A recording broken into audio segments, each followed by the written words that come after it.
Dan sementara di sisi lain, di rumah berlantai 3 milik kediaman Nyonya Azalea, wanita parubaya bersetelan gaun terusan selutut nan modis itu tampak terduduk di sofa tengah menikmati waktu santainya menonton televisi, ditemani dengan camilan ringan dan sebotol wine berkualitas tinggi.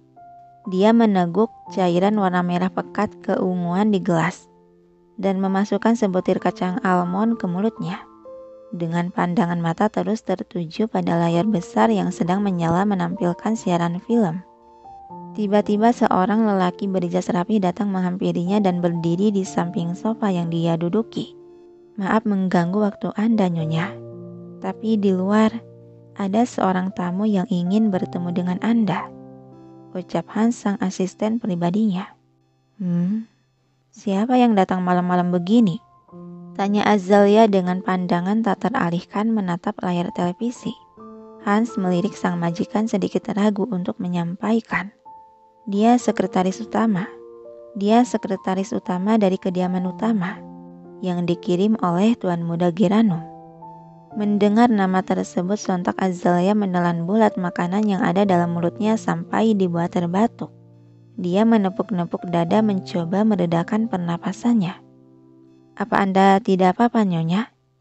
Dengan tenang Hans menyodorkan segelas air putih yang langsung diterima dan diminum oleh Azalea. Setelah dirasa tenggorokannya lega kembali, Azalea menaruh gelas yang tinggal setengah airnya ke atas meja. "Persilahkan orang itu masuk dan bawa ke ruangan tamu utama." "Anda yakin akan menemuinya, Nyonya?" tanya Hans memastikan. Seringayan terbesit di bibir merah gelapnya.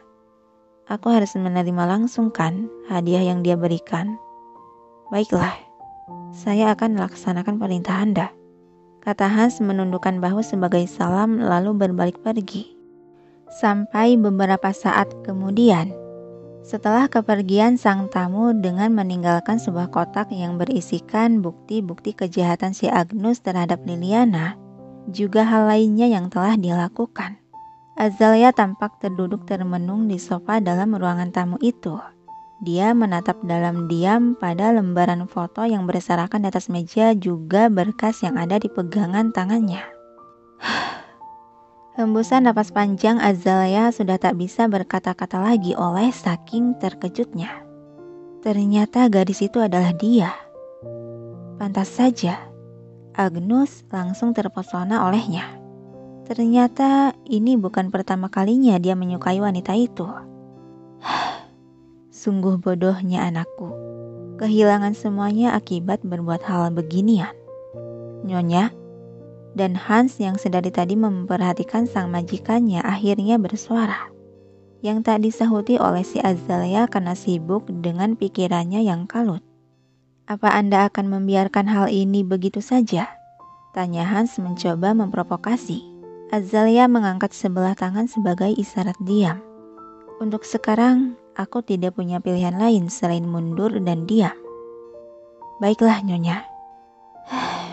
Agnus, anak ini benar-benar selalu menghancurkan semua yang telah kususun dengan susah payah dalam sekejap mata.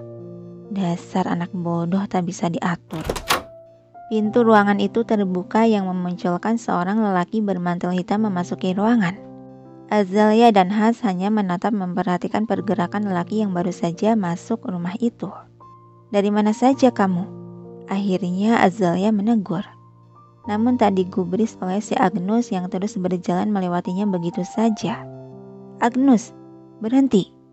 teriak Azalea yang sukses membuat lelaki tersebut menghentikan langkahnya termatung di tempat. "Jelaskan pada ibu, apa semua ini benar? Kau dan wanita itu benar. Dia adalah Lily, wanita yang kucintai sejak dulu," serobot Agnus memotong ucapan. Kedua mata Azalea melebar dan mendesah berat seraya memijat pangkal hidungnya. "Mulai sekarang jauhi dia. Dan untuk sementara, diamlah di rumah. Atau jika kau bosan, ambil liburan ke luar negeri. Kenapa aku harus mendengarkan ucapanmu?" ucap Agnus dan kembali melanjutkan berjalan menaiki anak tangga. Anak itu, Azalia menatap punggung anak bujangnya yang mulai menjauh. Agnus, ini peringatan dari ibu, teriak dia yang tak dihiraukan oleh si Agnus yang terus berjalan sampai hilang dari pandangan. Beberapa hari kemudian, di pagi hari itu di kediaman Yudhistira. Saat ini gadis bernama Liliana itu telah berpakaian santai ala rumahan. Begitupun dengan si Geran yang sudah bersetelan rapih kantoran bersiap bekerja. Mereka berdua tengah berjalan santai di koridor panjang yang tujuan dia ke ruangan makan. Sudah lepasin tanganku, aku bisa jalan sendiri. Risih Liliana karena sejak tadi dia berjalan dengan harus menggandeng lengan si Geran. Kau bisa terjatuh dan itu bahaya bagi anak kita, ucap Geran memegangi tangan Liliana. Lebay deh, sebal Liliana dengan pasrah mengikuti kemauan sang suami. Dan tidak butuh waktu lama, langkah mereka telah sampai di depan pintu yang sebagai pintu ruangan makan. Pintu kembar itu dibuka oleh seseorang pelayan sehingga perlahan terbuka lebar. Dan ketika pintu tersebut telah dibuka sepenuhnya, seketika Liliana dibuat terpaku di tempat dengan kedua mata melebar tak berkedip saat melihat sepasang suami istri yang amat sangat dia rindukan. Mereka berada di dalam ruangan menyambut dia dengan senyuman. Lili, sayang, ucap Handoyo dan Ibu Tarti tersenyum. Mama? Papa? Ceracau Liliana seiring kedua matanya mulai berkaca-kaca oleh air mata haru. Segera dia berjalan cepat setengah berlari berhambur menghampiri kedua orang tuanya. Liana, hati-hati, panik Geran. Liliana langsung menubruk tubuh sang ibu dan memeluknya dengan erat. Mama, ini beneran mama kan? Iya sayang, ini mama. Balas Ibu Tarti membalas memeluk putrinya tak kalah erat dengan sesekali menciumi sisi wajahnya. Air mata haru dan bahagia akhirnya lolos tumpah membasahi pipi Liliana yang terisak dalam pelukan. Sayang, apa kamu segitu rindunya sama mama? Tanya Ibu Tarti memberi tepukan dan usapan di punggung Liliana. Aku sangat merindukanmu, Mah. Liliana hanya mengangguk tanpa bisa berkata-kata lagi seakan semua ucapannya tertahan dalam tenggorokan. Geran dan Pak Handoyo yang melihat adegan tersebut dibuat merasakan kehangatan dalam hati mereka, yang menciptakan senyuman tulus terukir di bibir masing-masing. Lili, panggil Pak Handoyo sembari merentangkan kedua lengannya. Papa, kali ini Liliana beralih memeluk sang ayahnya. Geran yang merasa sedikit cemburu ingin memeluk istrinya.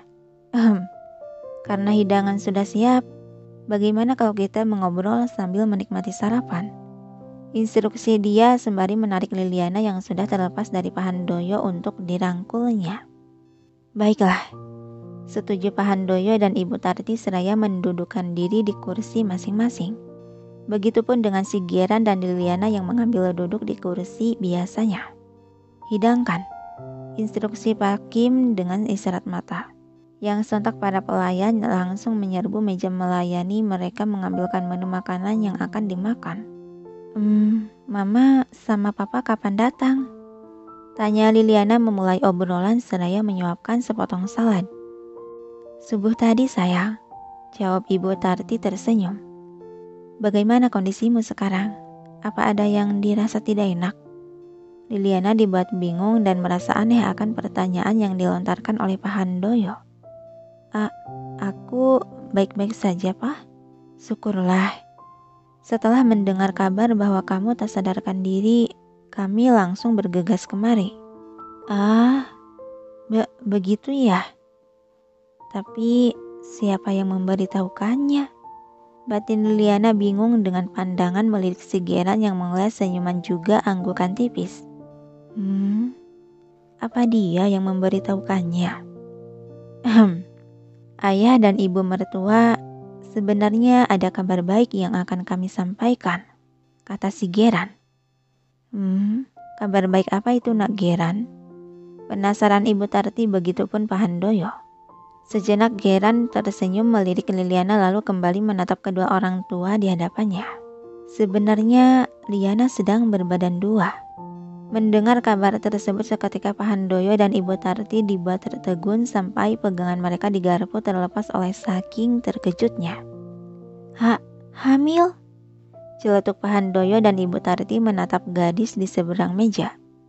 Yang dibalas anggukan dan senyuman dari Liliana mengiyakan. Oh Tuhan, akhirnya aku akan punya cucu. Selamat sayang, selamat. Mama sangat bahagia sekali mendengarnya.